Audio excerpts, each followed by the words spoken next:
ایسا شاه جلال باشد کوه بی زوال. شلوم دوستا عزیز، برادرها و خواهرها، امیدوار هستم خوب و خوش و سرحال باشین. از محبت و فیض خداوند بهره‌مند بودن. نعمات و برکات خداوند همیشه در زندگی شما سرازیر شود و وجود داشته باشه.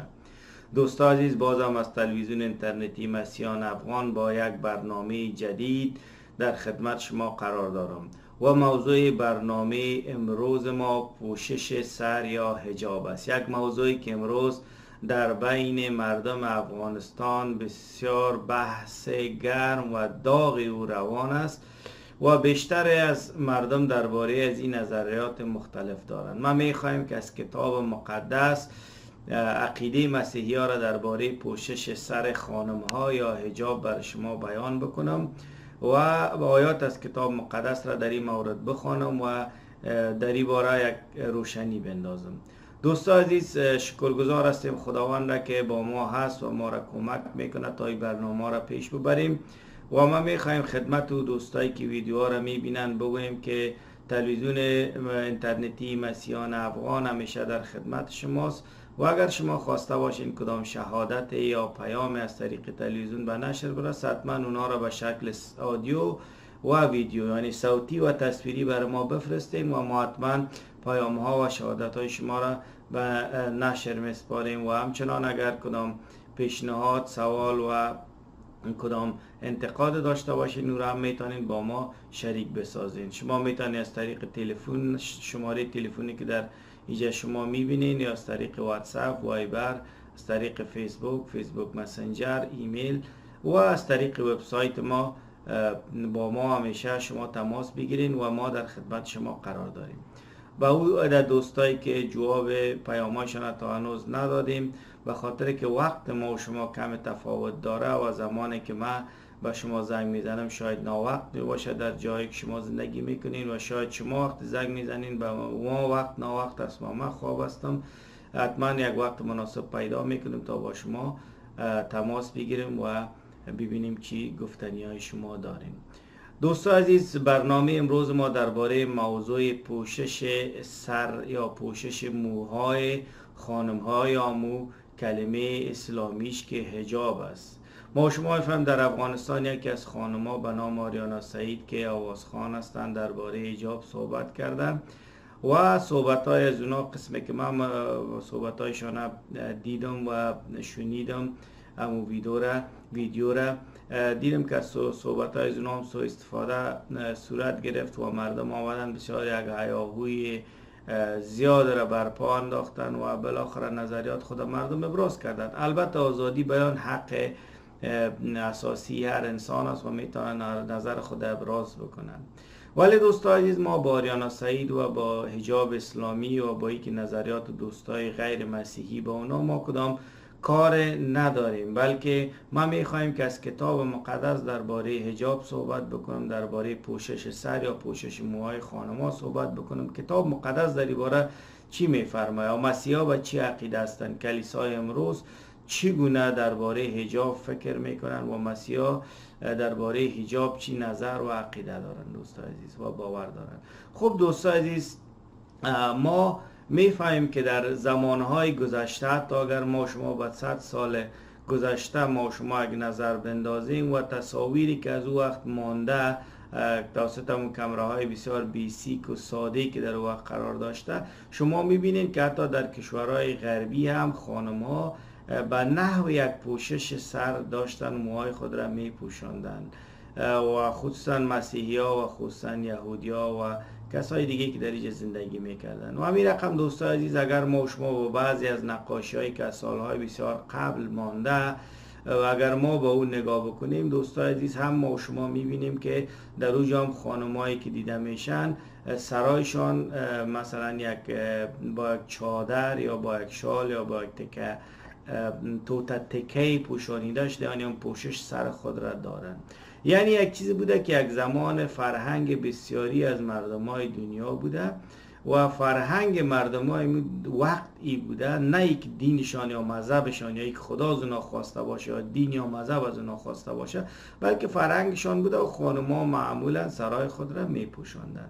یعنی ابو حجاب داشتن، نه حجاب اسلامی بلکه پوشش سر که ما درباره صحبت میکنیم. همچنان دوستان عزیز اگر شما به طرف کاتولیکا ببینین، در کلیسای کاتولیک البته خانمایی که در اوجا میرن زندگی خود را وقف خداوند و نجات دهنده ما یسوع مسیح میکنن، میبینیم که امون به نام نن یاد میشن. امون خادما، امون ننها یا خانمایی که در اوجا خود را وقف کردن یا راهبه ها به زبان فارسی، اونا هم میبینیم که سرایشان عموما پوشیده است و سر خود اونا میپوشانن و به گفته به لغت عامیانه افغانیش هم حجاب را بر سر خود دارند. خب دوستان عزیز، چیزی را که در اول ما میخوایم واضح بسازم بر شما بگویم اوی از دوستان عزیز که مسئله اینجاست که خود مردم که امروز مثلا در دنیا زندگی میکنن، اینها فرض مثال نظر به دو ایدیا و دو مفکوره اینا میان سر خود را میپوشانن. اولی که تعداد زیاد و بیشتر از مردم چون فرهنگ پوشش سر خانما در عموم محیط که اونا زندگی میکنن وجود داره، اونا با پیروی و اطاعت از فرهنگ خودم کار انجام میدن. و دومی که مذاهب و ادیان وجود داره که مردم چون عقیده دارن به اون مذاهب و ادیان، اما خانما به خاطر اطاعت و پیروی از اون ادیان و مذاهب خود میاین و سر خود را میپوشانن یا حجاب میداشته باشن. در ادیان مثل اسلام تا به امروز و ادیان مثل یهودیزم تا به امروز، اونا به این عقیده هستن که خانما باید سرایشان پوشیده باشه. و همین رقم گفتیم در کاتولیکا اونا میگن که راهبه ها باید سرایشان پوشیده باشه.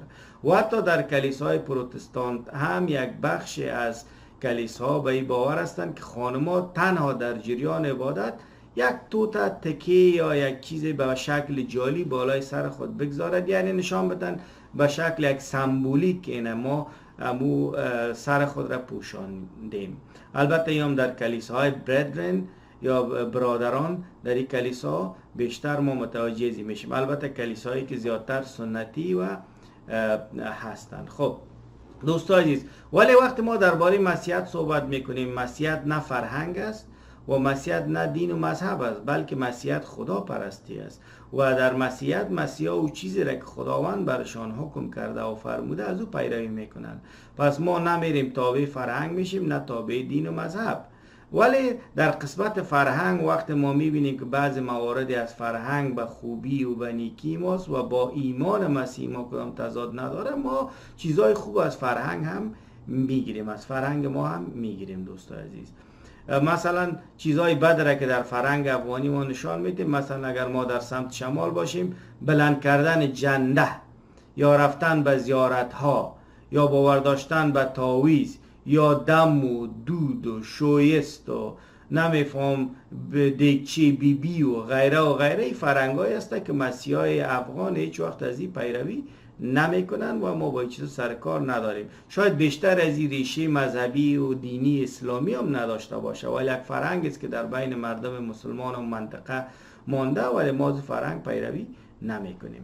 خب دوستان عزیز، گفتیم که در دنیا دو گروه مردم وجود داره. اول کسایی که به خاطر فرهنگشان خانما سرای خود را میپوشانند و دوم کسایی که به خاطر دین و مذهبشان سرای خود را میپوشانند. البته کسایی که به خاطر دین و مذهبشان سر خود را میپوشانند یعنی حجاب دارند، اونا به دو گروه تقسیم شدن. اول کسایی که خودشان به خواست خود حجاب بر سر میکنن و دوم کسایی که مجبور میشن در کشورهای مثل عربستان، مثل افغانستان، مثل ایران و غیره و غیره، یعنی کشورهای اسلامی که باید اونا چادر بر سر بکنن. پس دوستان عزیز، و همچنان چادر بر سر کردن یا پوشیدن سر هم ما شما میبینیم که در اسلام به بدترین نحوش وجود داره که حتی بعضشان روی خود میپوشانن، بعضشان چشمای خود میپوشانن، دستای خود، کل وجود خود را میپوشانن که فکر میکنن که خواست خدا هستن. ولی گفتیم ما میایم درباره مسیحیت صحبت میکنیم، یعنی خداپرستی که نه فرهنگ است و نه دین و مذهب بلکه خداپرستی است.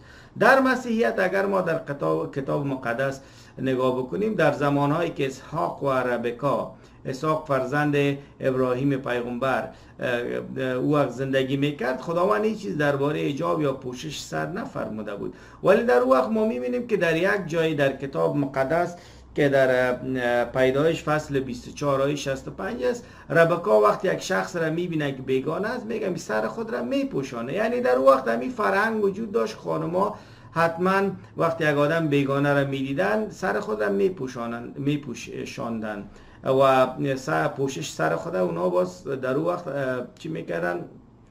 انجام میدادن یا حجاب میکردن. وقتی کسی را میدیدن سر خود را میپوشاندن و این به خاطر چه وقتی کار صورت میگیره؟ وقتی که یک شخص را میدیدن که را نمیشناختن، یعنی بیگانه می بود. پس در اوج یک مثال از این وجود داره که ربکا سر خود را پوشان. و در جای دیگه ما مثلا در پیدایش فصل 38 تا 14 و 15 میبینیم که قصه تامار و یهودا است.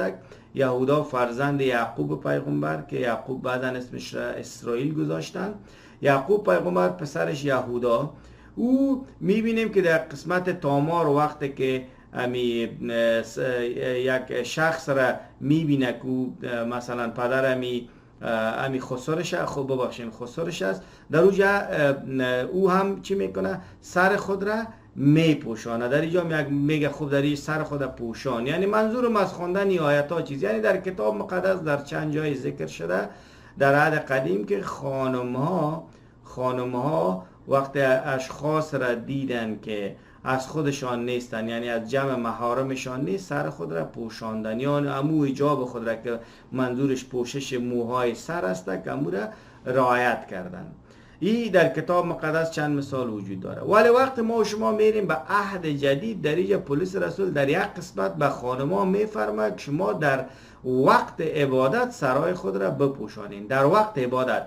البته این آیت بعضی از مسلمان ها، خصوصا مسلمان های فرقه احمدی یا از مذهب احمدی را من مورد سوء استفاده قرار میتن و میگن ببینین که در کتاب مقدس هم خانم‌ها را گفته که باید حجاب داشته باشن، پس ما مسلمان هم از او تقلید کردیم یا ما هم حجاب ما درست است. نه خیر، شما کاملا اشتباه میگین. پولس رسول در اینجا با کلیسای قرنتیان صحبت میکنه و خانمایی که در او کلیسا هستند و با اونا میگه که در جریان عبادت سرایتان را بپوشانید. من البته یا را میخوانم، یعنی پولس رسول نگفته که همه زنها باید سرای خود را بپوشانند در هر جایی که هستند. شما خو حتی با وقت با محارمتان هستین، در بیرون، در داخل خانه، در هر جای گفتین خانم باید حجاب داشته باشن. یعنی حجاب شما 100% و 24 ساعت در 7 روز هفته است. بلکه پولس رسول در یک موضوع دیگر فرموده که من میمور از کتاب مقدس میخوانم، بعد از او به تفسیر میگیرم تا همه چیز کتاب مقدس باشه. اول قرنتیان در اینجا پولس رسول درباره حجاب صحبت کرده. شما او ایده مسیحایی که میگین که در کتاب مقدس درباره حجاب صحبت نکرده، بیاین خود را کمک معلوماتتان بیشتر کنید. کتاب مقدس درباره حجاب صحبت کرده، ولی کدام حجاب؟ هم در عهد جدید درباره حجاب صورت گرفته، هم در عهد قدیم. ولی کدام حجاب در کدام موقع برای کی و چه وقت درباره از شما معلومات پیدا بکنید. یکسره نگوین کتاب مقدس برخلاف حجاب است یا درباره حجاب هیچ چیز نگفته. و این بسیار یک مسئله بد است و این نشان میده که ما معلومات نداریم. فصل 11 آیه 5 و 6، فصل 11 رساله اول قرنتیان آیه 5 و 6، پولس رسول در اینجا میفرماید و میگه بر ما که خب اول آیه 5، همچنین اگر زن در جلسه یعنی جلسه عبادت، در هنگام دعا، در هنگام پرستش و عبادت چی میکنه؟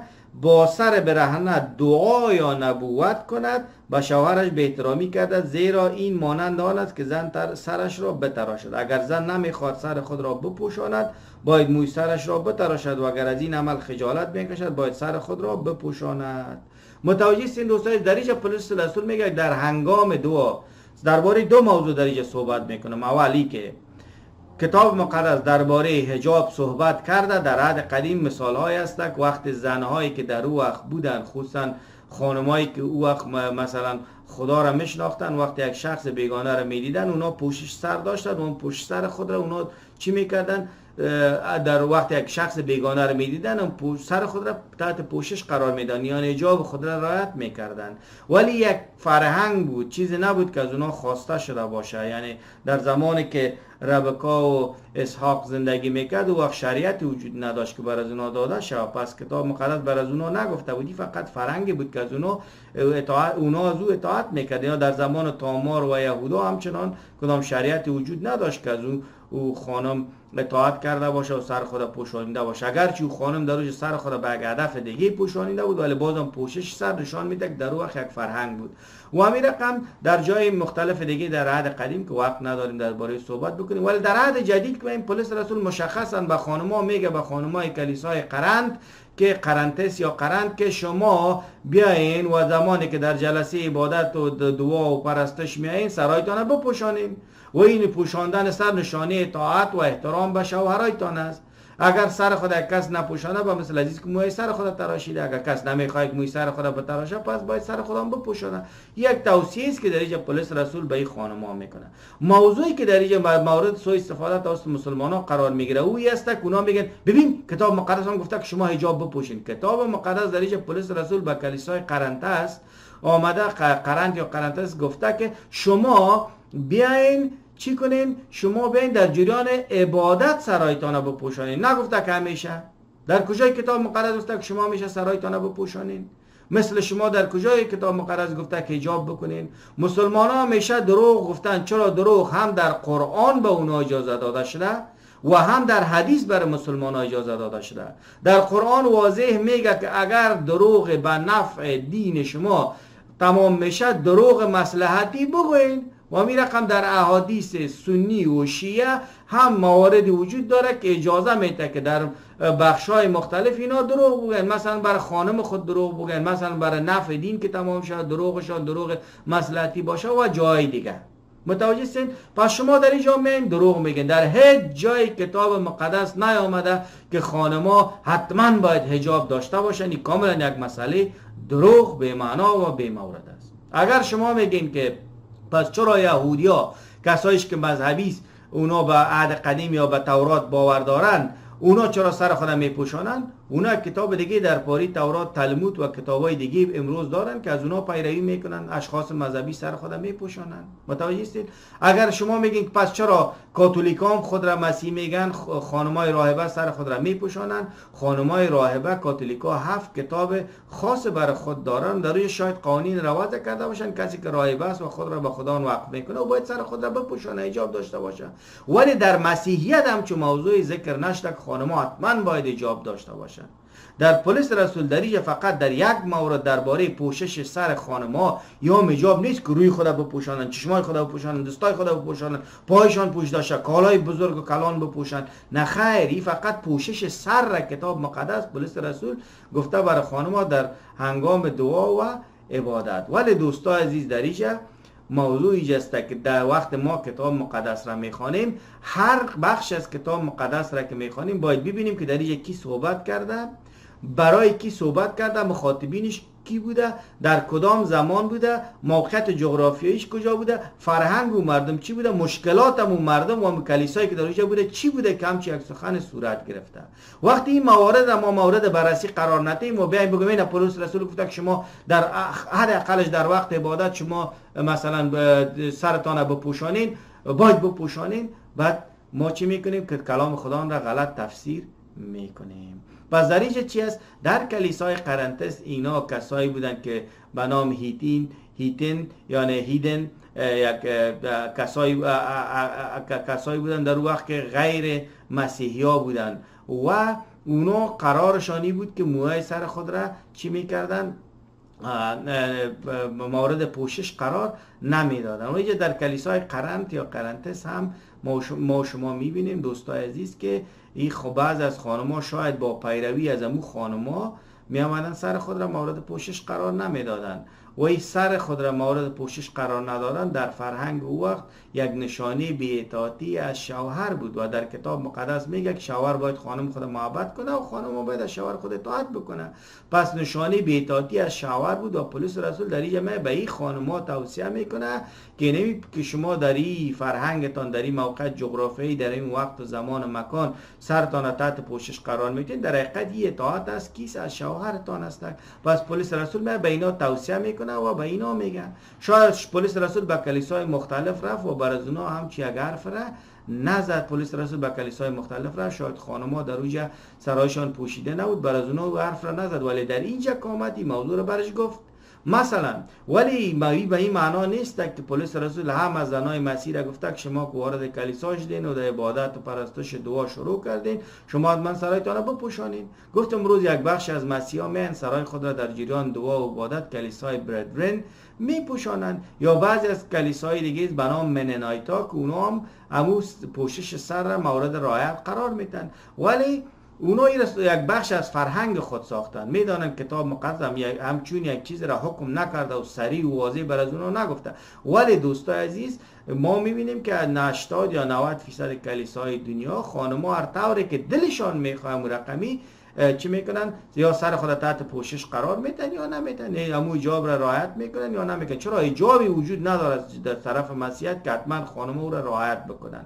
البته هم در جریان جلسه عبادت توصیه در اینجا شده. پس دوستان عزیز، در اینجا ما و شما میبینیم که موضوع بسیار مهمی است که ما نظر به موقعیت جغرافیایی امروز، نظر به مردمی که هستیم در مکانی که زندگی میکنیم، ما میتونه خانم های ما یا سر خود را بپوشانند یا نپوشانند. متوجه هستید؟ فرض مثال اگر ما یک کلیسا داریم در پاکستان، در کلیسا عموما خانم‌ها وقتی که میرن، چون فرهنگ موجه است، وقتی به کلیسا میرن سرای خود میپوشانند. در بیشتر از کلیسای هندی وقتی البته در اطرافش وقتی مردم میرن به کلیسا، خانم‌ها هم سر خود را میپوشانند. و مسیحیت هیچ گاه به یک خانم نمیگه که حجابت بردار یا تو حجاب بپوش. خوبی مسیحیتی است که ما به خانم‌های حجاب دار، حتی خانم‌های چادری دار، حتی خانم‌های چادر نماز بر سر میکنن، خانم‌هایی که هر نوع حجاب داره، ما به هیچ کدامش نمیگیم که شما وقت مسیح میشه حجابتان بردارین یا حتما شما باید حجاب بر سر بکنین. این خوبی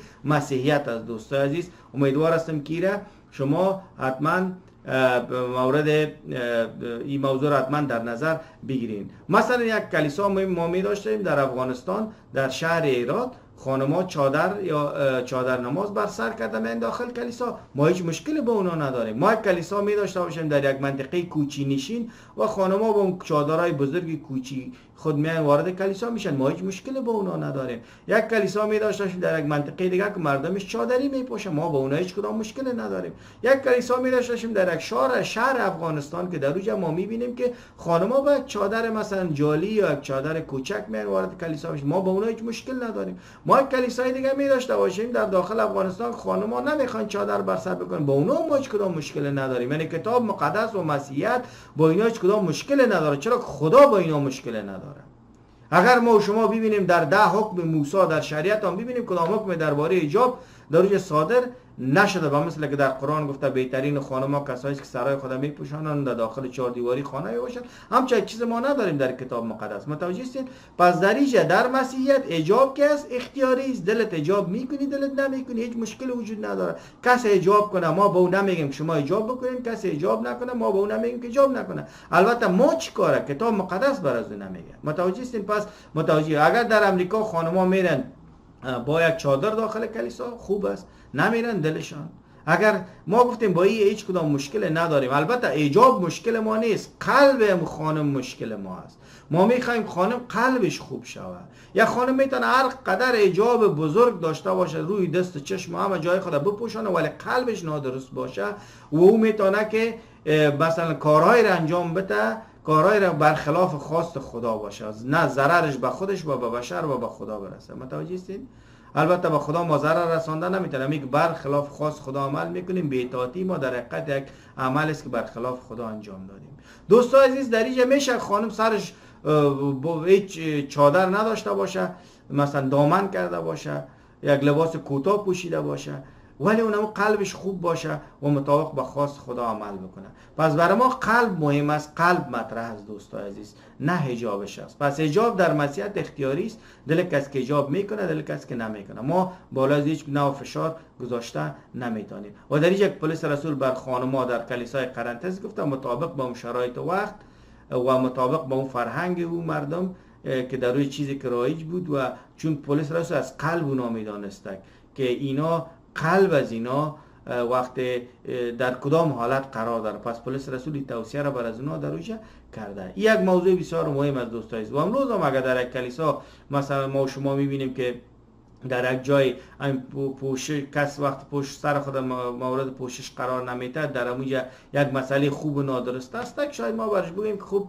اگر سرت مورد پوشش قرار بدی بهتر است، چرا کتاب مقدس برای ما گفته چیزی که باعث ازی میشه که ایماندارا ایمان نیارن یا باعث خلل ایمان دیگران شوه، او کار ما باید انجام ندیم. متوجه هستین؟ ولی حجاب گفتم هیچ کدام اجبار در حجاب در مسیحیت وجود نداره. میخوای حجاب داشته باش، نمیخوای حجاب نداشته باش.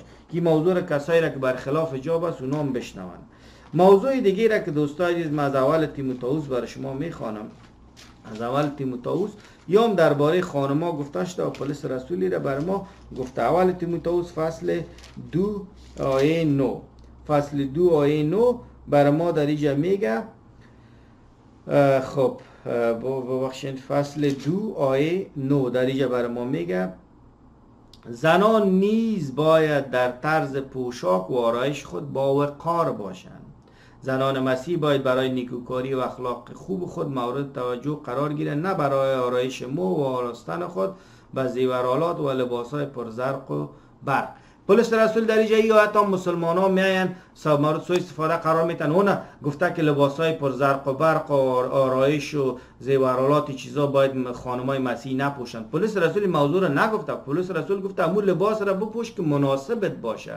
امو خانم در هر سن و سال قرار داری، در هر موقعیت قرار داری، مطابق با موقعیتت، مطابق با سن سالت، مطابق با اون فرهنگی که در اوجه هست، تو لباس بپوش. لباس بپوش که با وقار در بین مردم معلوم شوی، و لباس نپوش که در بین مردم محقیر و یک شخص اراذل اوباش و بی معنا معلوم شوی، یک شخص چیپ و ارزان معلوم شوی. نه خیر، بلکه میگه لباس بپوش که با وقار معلوم شوی. و میگه وقت ما تعریف یک زن میکنیم در مسیحیت نباید تعریف شه به خاطر که لباس نو پوشیده، لباس پر زرق و برق پوشیده، چه خوب زیورالات پوشیده و چه خوب آرایش کرده. تعریف خانم‌ها را دری نکنیم، بلکه تعریف خانم‌ها را ما باید که در اخلاق نیکویی از اونا بکنیم. پس برای مسیحیت که سیرت زن مهم است نه صورت زن. متوجه هستین که اسلام از ما کاپی کرده. پولس رسول میگه که سیرت یک خانم مهم است نه صورتش. و لباسی که یک خانم میپوشه میگه باید که با وقار باشه. این لباس نظر به موقعیت جغرافیایی اشخاص و فرهنگشان فرق میکنه. در یک جای مثلا تو میری پوشیدن دامن یعنی جاکت دامن، اونمو لباس با وقار و منطقه است. در یک جای میری کرتی دامن که است لباس با وقار است. در یک جای دیگه میری جمپر دامن برای خانم لباس با وقار شد. در یک جای دیگه میری یک کالای پنجابی لباس با وقار است برای خانم. در یک جای دیگه میری مثلا یک لباس دیگه خانمای افغان که به شکل دراز میپوشن، دامنای دراز، او برشان با همون لباس با وقار است. یعنی هر طوری که تو در پیش مردم با وقار معلوم شوی، یک چیز ارزان و بی ارزش در بین مردم معلوم نشی، چیزی بی ارزش نباشی بلکه با وقار باشی. پولس رسول درباره ای صحبت میکنه. پس جایی که در کتاب مقدس است، خصوصا شما مسلمان ها بشنوین که وقتی که در عهد قدیم گفته که ربکا سر خود پوشان یا خانم دیگه سر خود پوشان یا خانمای در روی سرای خود پوشاندن، یعنی به گفته شما حجاب کردن، در اون وقت شریعت حجاب پوشی وجود نداشت. به خاطر دین مذهب و به خاطر خدای کار نکردن. این فرهنگ اون مردم بوده و این فرهنگ تا بسیار سالها ادامه داشته. امروز که نیست. متوجه هستین چیزی نیست که مسیحیتی را گفته باشه. وقتی در عهد جدید می پولس رسول میگه که زنها تنها در وقت عبادت سر خود بپوشانند و اینجا میگه که لباس با وقار بپوشن. این به این معنا نیست. تو معنای با وقار تغییر داده نمیتونی که یک زن مسلمان که در خلطه کچالو یا سیاه باشه یا سبز باشه یا زرد باشه یا سفید کمو چادری باشه یا جوابای عربی داخل کردی در هر نقطه دنیا بودی، در اموجا اگر سرد بود اگر گرم بود جان از اون بکش، نفس از اون بکش، در امو بنداز، مجبور است امو را بپوشه. پولس رسول رو نمیگه، میگه نظر به موقعیت جغرافیایی، نظر به اون وقت، نظر به اون فرهنگ لباست با وقار باشه که در بین مردم به ارزش معلوم نشید دوستای عزیز. و پولس رسول هیچ وقت نگفته که خانما شما بیاین و حتما حجاب داشته باشین. در هر جای حجاب مثل مسلمان ها هیچ وقت مسیحیتی را نگفته. در مسیحیت حجاب اختیاری است. اگر یک خانم حجاب بپوشه خوب است، اگر یک خانم حجاب نپوشه بازم خوب است. هیچ کس به کسی گفته نمیتونه در مسیحیت تو حجاب بپوش یا نپوش. خداوند ما یسوع مسیح بر ما گفته که پوشاک و خوراک و همچون مسائل مهم نیست برای مسیحی ها. برای مسیحی ها چی مهم است؟ قلبشان مهم است. متوجه هستید؟ پس خداوند با پوشاک ما، با حجاب ما کار نداره. دل ما حجاب میپوشیم، دل ما نمیپوشیم. خداوند با قلب ما کار داره، قلب ما خوب باشه. خداوند با سیرت یک زن، با اخلاق نیکو از او کار داره، نه با صورت یک زن.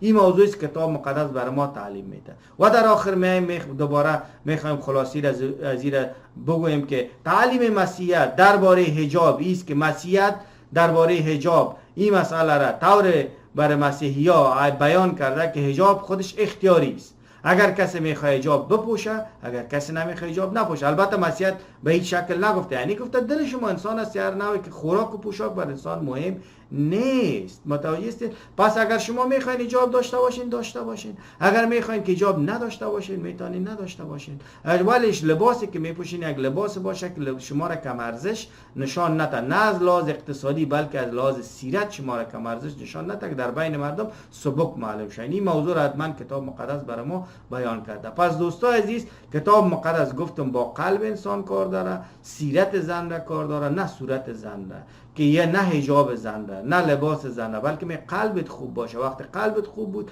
حتما خودت مطابق با اون شرایط وقت و در جایی که زندگی میکنی و مردمی که هست، فرهنگی که هست و مطابق با تعلیم کتاب مقدس حتما همون لباس مناسب را میپوشی و با یک شکل بسیار باوقارش در بین جامعه ظاهر میشی. و موضوعی که پلیس رسول گفته بود که در داخل جلسه عبادت شما حجاب بپوشین، او مربوط به کلیسای قرنطس و هر کلیسای دیگه امروز در دنیا میشه که در اینجا این موضوع مهم است. متوجه هستین؟ و ای که پلیس رسول موضوع دیگه را گفت که زنا باید لباس باوقار بپوشن، منظورش این نیست که مثل شما دیگه زنا را در برش یک لباس تعیین که دمو بندازشن. نه، باوقار نظر به موقعیت جغرافیایی لباسا فرق میکنه. و پلیس رسول میگه که هر لباس که تو از لحاظ سیرتت، از لحاظ معنویت و روحانیتت کم ارزش نشان میده، او را نپوش. متوجه هستین؟ یک توصیه است برای خانم‌ها. پس دوستان عزیز، امیدوار هستیم که موضوع بر شما روشن شده باشه و این که مسیحایی که در این فکر بودن که در مسیحیت حجاب نیست، اونا میره درک بکنن که در مسیحیت حجاب باشه نباشه هیچ فرق نمیکنه. ما با قلب و سیرت خانمات فوکس و تمرکز ماست. و دوم دیگه مسلمانایی که سوء استفاده میکنن و غلط تفسیر میکنن کلام خداوند، کاملا غلط، 100% غلط، برخلاف کتاب مقدس تفسیر میکردن، اونا این موضوع را گرفته باشن. تشکر دوستان عزیز. و ما میخوایم که بگوییم که دوستان عزیز، شما برای ما شما به صفت مسیحی ها دیگران را ما کار نداریم. باید سیرت خانم‌ها، معنویت و روحانیتشان برای ما، یعنی قلبشان برای ما، ایمانشان برای ما مهم باشه، نه لباسش. متوجه هستید؟ هیچ لباس نمیتونه انسان را محافظت بکنه مگر اینکه قلب انسان را محافظت بکنه از چی؟ از وسوسه هایی که شیطان میکنه. تشکر دوستان عزیز. تا اینکه بازم با یک برنامه جدید در خدمت شما قرار میگیرم. همتون به یسوع مسیح خدای زنده و خدای مهربان و خدای بخشاینده و خدای یکتا میسپارم. وقت خوب داشته باشین. در نام خداوند ما یسوع مسیح، آمین.